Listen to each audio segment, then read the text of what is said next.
Le monde t'aime pas, le monde te déteste, le monde cherche actuellement à te contrôler de partout, mais reste là parce que je suis là pour t'aider, toi qui m'écoutes. Bienvenue sur ma chaîne YouTube, c'est un grand plaisir pour moi de te voir et ma chaîne sera tout simplement dédiée à éclairer les gens comme toi qui m'écoutent sur divers sujets. Comme j'en ai parlé juste un peu avant, le monde essaye de te contrôler de partout, par plusieurs façons, que ce soit par les réseaux, que ce soit par les journaux, que ce soit par la radio. Le monde est contre toi. Et si tu fais pas gaffe à cela, tu vas te retrouver être emporté dans cette spirale qui t'aspire, littéralement cette spirale t'aspire à faire ce qu'ils veulent. Mais reste dans cette vidéo parce que je veux t'éclairer sur plusieurs sujets. Quand on parle du monde, qu'est-ce qu'on veut réellement dire par le monde? Donc le monde représente tout simplement l'endroit où est-ce que nous vivons. Donc ce ciel, donc la planète Terre. Et on sait tous très bien que le prince de ce monde, c'est qui? C'est Satan. Et Satan, qu'est-ce qu'il a fait dans ce monde en question? Il a élaboré un système dans lequel il t'oblige à te comporter de la manière que lui, il veut. Comment? Par des entités invisibles qui contrôlent également. Donc, on les appelle des esprits mauvais, des démons, peu importe le nom, il a élaboré un système très précis qui fait en sorte que nous sommes obligés d'agir comme il veut. Peut-être que ça fait pas encore du sens maintenant, mais ça va en faire par la suite. Mais là, tu vas peut-être te demander, c'est pas des humains qui contrôlent ce monde? On t'a probablement toujours fait croire que c'était des présidents, des gouverneurs ou des premiers ministres qui gouvernaient ce monde. Mais actually, c'est vrai en partie, mais pas totalement. En fait, ce qui se passe, c'est que ces entités invisibles que j'ai parlé en question, pour opérer sur cette terre, ils ont besoin d'un corps physique. Et que ces corps physiques en question vont faire ce que eux ils veulent. Qu'ils vont faire, c'est qu'ils vont posséder l'esprit d'humains qui sont sur cette terre et qui sont, par exemple, haut placés, comme un président, pour arriver à leur fin. Et c'est comme ça que on va voir certains présidents qui vont instaurer des règles qui ne sont pas forcément en faveur du peuple. On va voir, par exemple, le monde agir d'une certaine manière et on comprend pas forcément pourquoi on le fait, mais on le fait quand même tout simplement parce que c'est comme ça. Mais il y a une explication à ça et c'est ce que je viens de vous expliquer, ces entités invisibles qui possèdent les gens qui sont dans ce monde. Je sais qu'on a toujours eu l'habitude de blâmer des humains pour certains comportements qu'ils ont. Par exemple, les réseaux. Oh, il fait telle chose, lui, il promouvoit telle chose qui est pas bonne. Mais le problème n'est pas forcément les humains qui promouvoient la chose, mais ces entités invisibles qui promouvoient à la personne et que cette personne promouvoit certains actes. Comme je l'ai dit, c'est pas une guerre entre humains, c'est absolument pas ça. C'est pas une guerre entre humains, c'est une guerre d'entités, d'esprits invisibles. Ces entités-là en question influencent les êtres humains à faire le mal constamment. Constamment, ils n'arrêtent pas. Ok, du coup, qu'est-ce que le monde promouvoit? Le monde promouvoit trois choses. La première chose que le monde promouvoit, c'est la convoitise qui est dans l'homme. Donc, lorsqu'on parle de la convoitise qui est dans l'homme, on parle du souci de satisfaire nos désirs physiques. Deuxième chose que le monde promouvoit, c'est la convoitise des yeux. C'est un ardent désir. Tu vois une chose et tu la veux tant. Et la dernière chose que le monde veut te pousser à faire, c'est d'avoir de l'orgueil dû aux richesses. Donc, quand tu te vois agir selon ces trois choses-là que je viens de citer, sache que le monde t'a déjà eu et que tu es en train d'agir comme le monde le veut. En d'autres termes, tu es contrôlé. Ok, maintenant, que cherche ce système en question? Le système de ce monde, qu'est-ce qu'il veut de nous? En gros, ce système cherche à t'auto-saboter, tout simplement.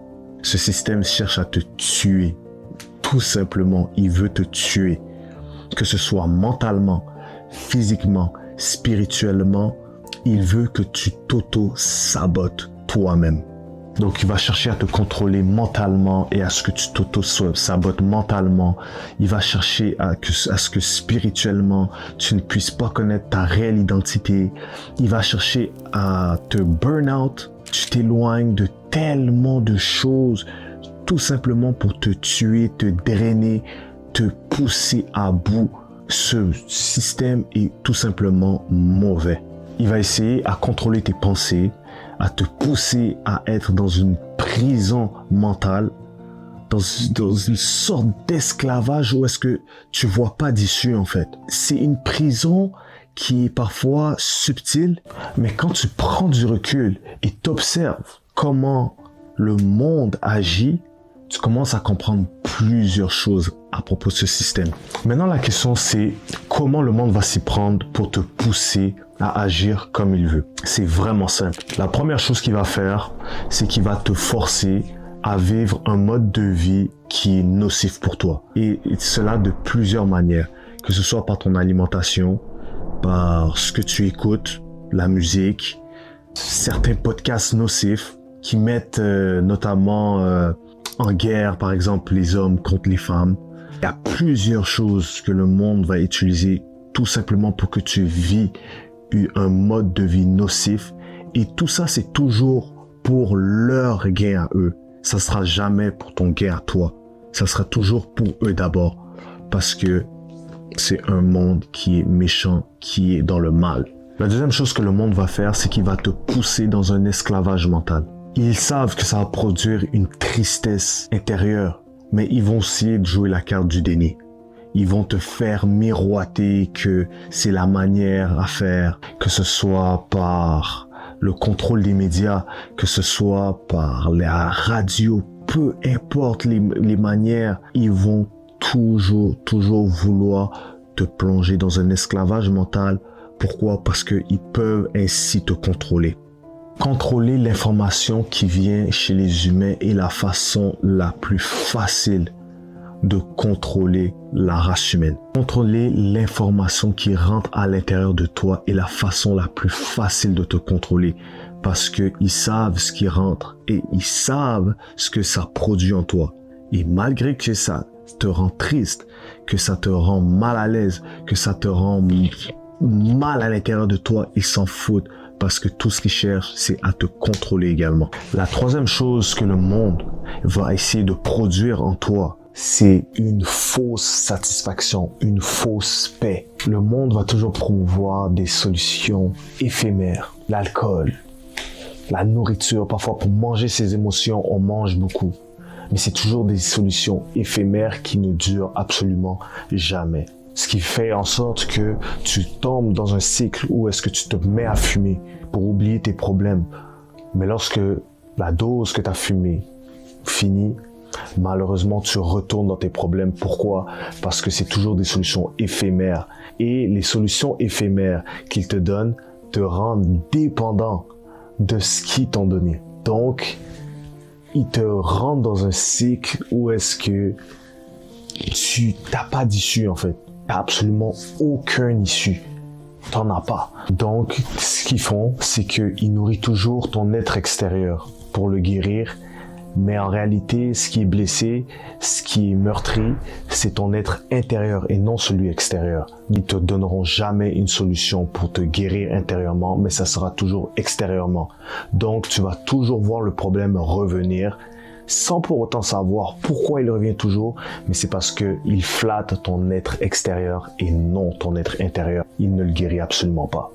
Ils vont essayer de te ramener ton passé, mais ça sera jamais une solution pour avancer, malheureusement. La nostalgie te plonge dans le passé, mais il te fait pas avancer. Et la dernière manière qu'ils vont utiliser pour arriver à leur fin, ça sera toujours par t'aveugler. Quand je dis aveugler, c'est bien évidemment pas dans le vrai sens du terme, mais c'est en te rendant inconscient des choses qui sont importantes. Ils vont tout le temps essayer de te cacher la vérité qui peut actually te sauver. Et comment ils font ça?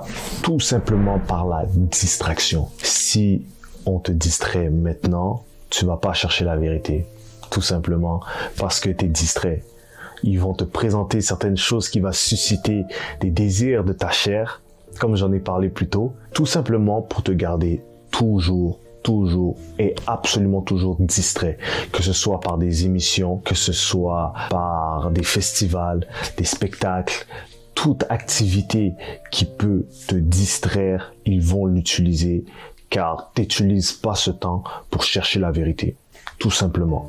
Donc ça peut être les réseaux, ça peut être certains jeux vidéo, même si ces choses ne sont pas forcément mauvaises. Elles ne sont absolument... Je ne dis pas que tu peux pas faire ces choses. Je ne dis pas ça.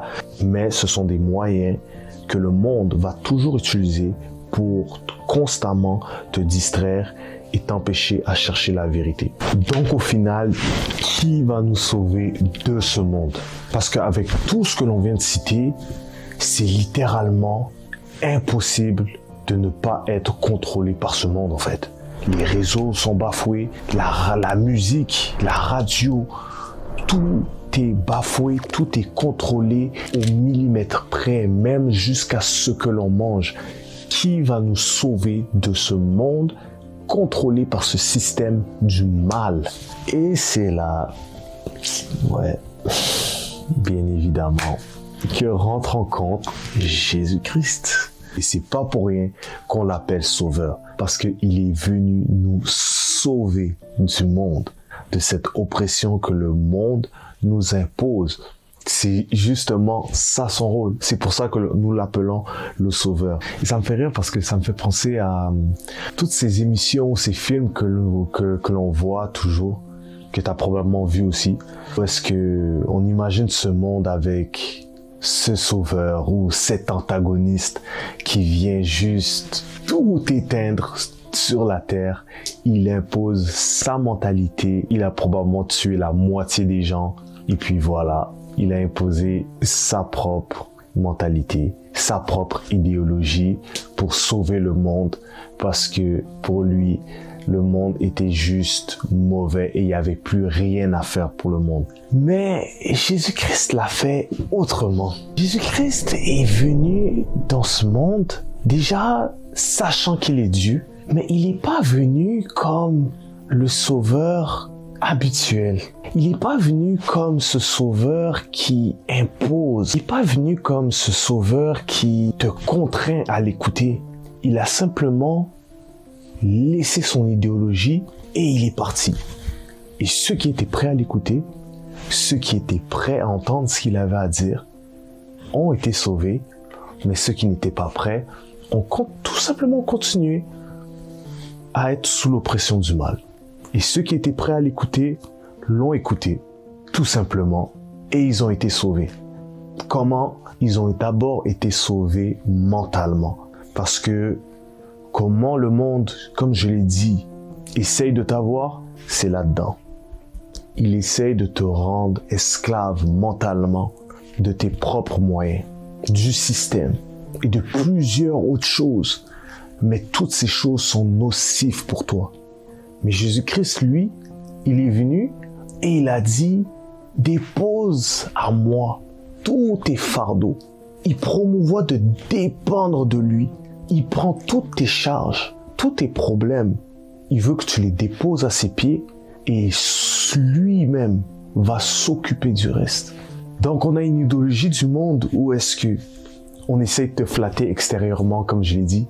Ils essayent de régler un problème extérieur qu'en réalité, ça ne sera jamais réglé parce qu'ils ne règlent pas le problème intérieur. Ils le règlent seulement de manière extérieure. Ils essayent de régler le problème en te rendant distrait par plusieurs manières, les réseaux, les événements. Mais Jésus, lui, il veut venir te rendre aware. Il veut régler ton problème intérieurement. Il a vraiment un souci de t'aider et de te rendre dépendant de lui. Mais lui, il veut ton bien. Au contraire, lui, il veut pas de ton mal. Il cherche pas à te donner des solutions qui sont nocives pour toi, qui vont te plonger dans plusieurs addictions. Mais lui, il cherche à faire le bien pour toi. Pour finir, juste avant de mourir, Jésus a dit une phrase très très intéressante, que j'aime beaucoup d'ailleurs. Il a dit à ses disciples, « Je vous donne ma paix, je ne vous la donne pas comme le monde le donne. » Juste après, il les a rassurés de ne pas être effrayés. Tout ce qu'il voulait simplement dire par cette phrase, c'est que le monde donne une paix qui te plonge dans une certaine illusion. Mais Jésus, lui, au contraire, donne une vraie paix qui va te servir et qui est éternelle. Je vous laisse sur ceci. N'hésitez pas à vous abonner, à commenter s'il vous plaît. Commentez, likez, ça aide à booster cette page. Donc sur ce, je vous remercie grandement et à la prochaine vidéo parce que vous voulez pas manquer ça. Ciao, ciao, peace.